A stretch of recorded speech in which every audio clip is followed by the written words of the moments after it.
The Last of Us. Wow. The Last of Us TV show. Have you been watching it? I have. Of course you have. You've been watching it with me. Are you into it? Mate, I just can't get over that was a game turned into a movie. I know, right?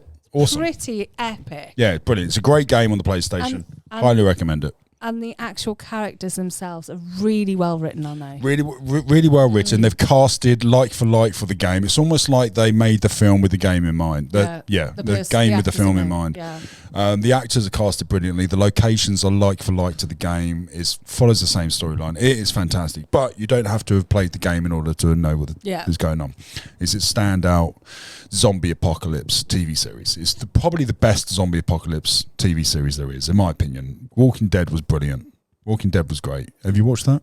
We started it, but we didn't finish. Right. Well, we should finish that because it's fantastic. Yeah. And I've only seen up to a series 7. I think there's 10 now. Oh, or 9. Yeah, at least. I think there's 10. So, but The Last of Us was brilliant. And last night's episode, I think, was episode 8. Mm-hmm. And we watched it. And in there was a decision to be made. Right, so I'll lay out the scenario, and I need your feedback in the comments. The scenario was there was this group, this community of humans who had survived the apocalypse. You know, this was like 20 years later. They were surviving in the Alaskan, snowy forests, and there was this leader of this community, and he was this religious nut. Turned out to be a psychopath, but he also had to make a decision because food was so scarce. And they couldn't travel out too far because of the zombies. Yeah. They ended up, of the people who died, they ended up chopping their bodies up and eating their bodies. Yeah. For meat and sustenance. But they kept that from the community. They didn't tell the people. So what happened here is a guy died. He was shot by the main character in the film, in the program, and he had a daughter. And the scene is the priest is offering her condolences and comfort whilst also serving her stew of her dad. Her dead dad. Which she obviously didn't know. None of them knew. And they all sat and chowed down. Yeah, and they were so hungry because they hadn't eaten in days and weeks. They ate it really, really quickly. So the scene was this room full of people chowing down on this guy's dead body cut up into a stew, including the daughter, and the priest is there kind of smiling evilly like he knew it. It was really eerie, wasn't it? Anyway, the young girl in the series, I've forgotten her name now, she finds out the truth. And the priest then goes on this righteous rant to try and justify his actions. Yeah. Now he put it like this: well, what would you do in my shoes? I've got 50 people to look after. They've all voted me in to protect them. We're running out of food. People are starving, and we're having people die of natural causes or just scenarios. What would you do? And we sat and pondered over it. We did. Didn't we? We did. We did. So, guys, in the comments, what would you do? You're the leader of a community in a zombie apocalypse. Food is scarce. You've got 50 mouths to feed. Somebody of your community dies. Everyone's starving. It's your responsibility to help them, protect them, provide for them, keep them alive. And there's no food around. What do you do? What do you do? Now, this brings me back to the Alive film. Have you seen Alive? It's about the plane crash.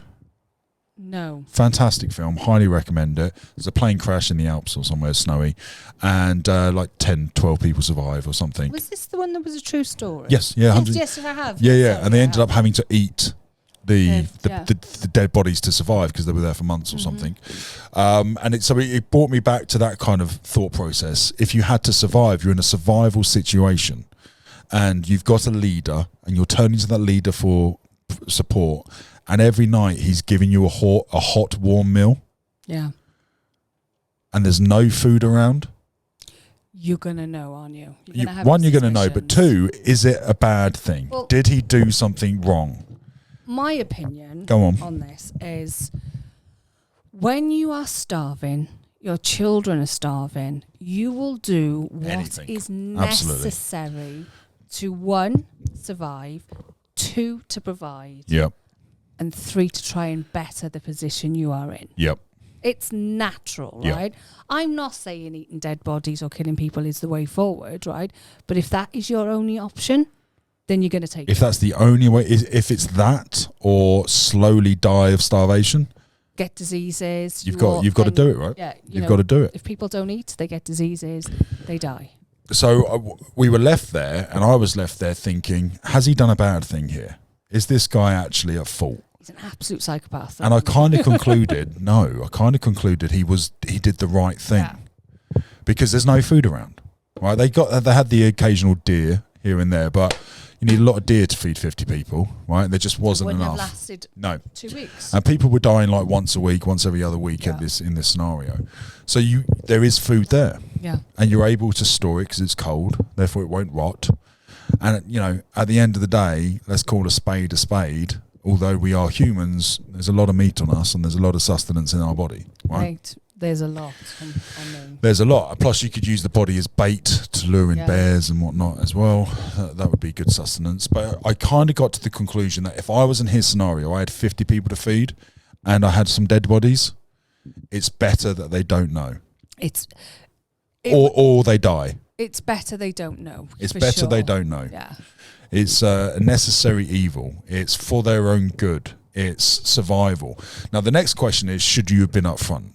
Should we have told them and go, look, guys, we've got a terrible decision to make here, but it's either that or death. John's died. He died of a heart attack last week. We all know. He's in the back of the barn. There's probably about 4 weeks' worth of food there. He's a big guy, John. He's a big guy, John. What do? Like, we either eat him or we die.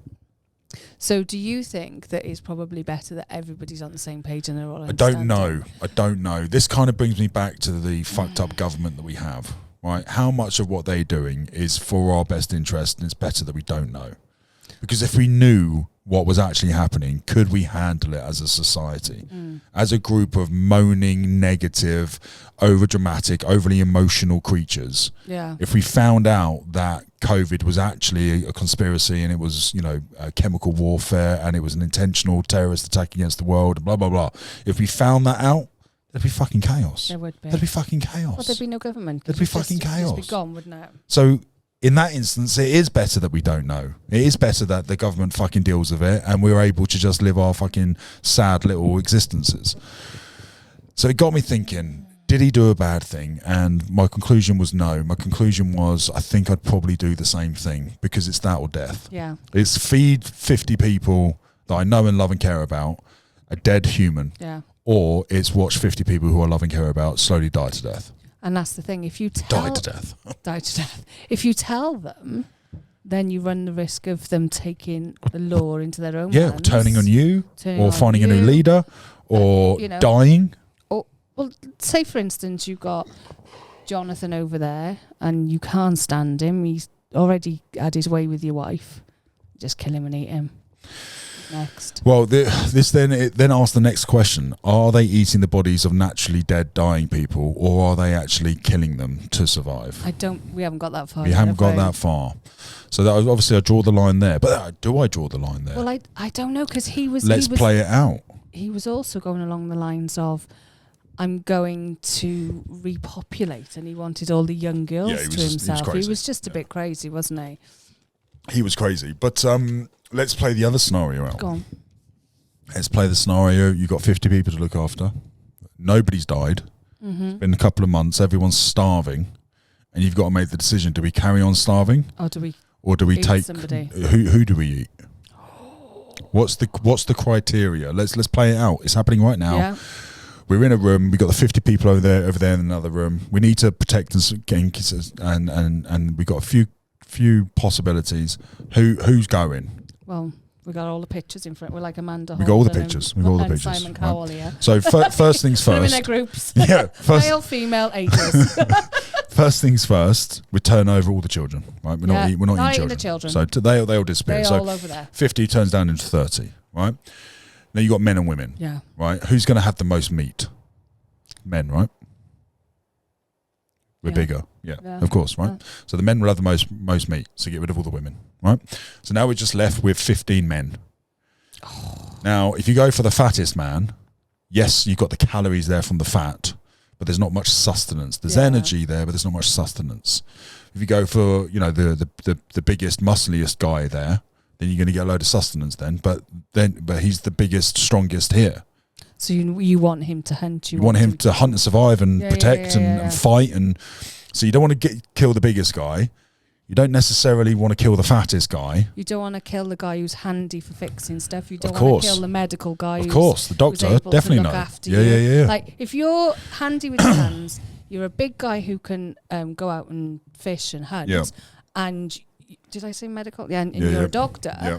You're safe. You're safe. Any of those roles, you're safe. So let's turn them over. Yeah. So now we're left with four guys. We're left with four men who are average builds, who don't have any skill sets. Oh, God. However, 2 of them have got kids. The other 2 don't.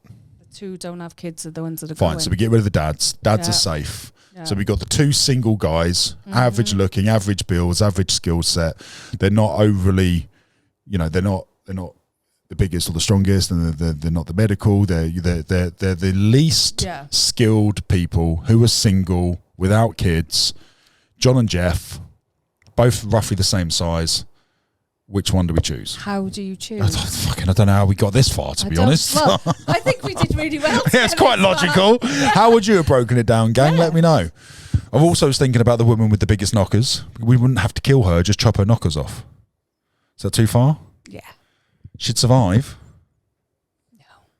No? You just worried it would be you.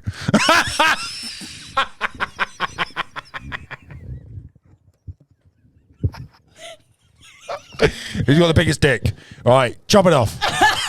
Yeah, he'll go first. Yeah. That'll go on the barbecue. Yeah, this karma bitch for being born.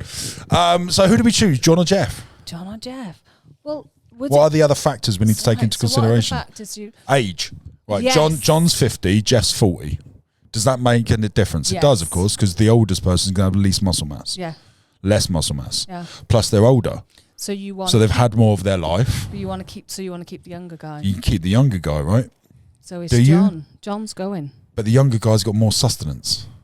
Yet I know, but he's still going to be useful for moving and shifting. Compared to a guy who's 10 years older. And he's going to... Fucking what a horrible decision to be making. It's a tough one, isn't it? It's not an easy decision. We got down to John. Sorry, Johnny boy. Sorry, John. Nice filet glute. Should we marinate him in some red wine first? I love the bicep, please, John. I'll have the knob. Stick it in a bun. Well, now here's the next question. Right, we've made the decision. It's John. It's John. Yeah. It's happening Monday. Yeah. Right. I'm going to get the gun. I'll do it. Right. Okay, I'll sort it out. You're going to do it. I'll sort it out. Between now and then. Yeah. Do we tell him? No. So we don't give him any opportunity to say his goodbyes, to live out a last fantasy, don't give him any of that opportunity. He's just kill him. He's going to run. Well, we could put him in a prison or something, lock him up. So how is he going to fulfill his fantasies? Well, it depends what fantasy. If he just got a fantasy of being sucked off while chained up, it's fucking winning. He's already in there. So I think we should ask him what his fantasy is, maybe before we kill him or tell him that we're going to kill him. But the thing is, once you start with John, right? Well, then who do you do? Then everybody else knows. Then Jeff's next. Fuck. Jeff knows he's next. Imagine feeling like Jeff. God, I hope we find a deer soon. Do you know if I was Jeff? Do you know what I'd be doing if I was Jeff? I'd be straight in the gym. Yeah, doing press ups. Yeah. I'd be learning to cook. I'd be making sure I could build anything out of fucking anything. I'd be the best hunter in the world. Fucking Mate, Jeff's skills would go through the roof. I'm telling you now, what a motivator. Everyone would be fucking working. Maybe that's the way. Maybe that's... The threat of death. Fear of death. That's what the government are doing. Oh, we are now the head of government. We just cracked it. Wow. How else do you survive? In the comments, guys. Guys, in the comments, please. What would you do? And I don't want any vegans here going, now just plants and vegetables. There are no vegetables! It's Alaska! It is frozen solid. Actually, that's what the nut job turned around and said. He said, there's no vegetables, there's no fruit, there's no nothing. No, he said, sorry, your dad's died. We will bury him in the summer because the ground is too hard to dig. And I turned around and went to you, what? Where are they going to find his body for the spring? Yeah. Guys, let us know what you think in the comments. Now, we have got a fantastic reaction coming up. We do. You are going to love this one. Bring what you got. We're going all the way to the top. We will hear the sound of 1 million people screaming our names when we're backstage. We'll play loud, surfing the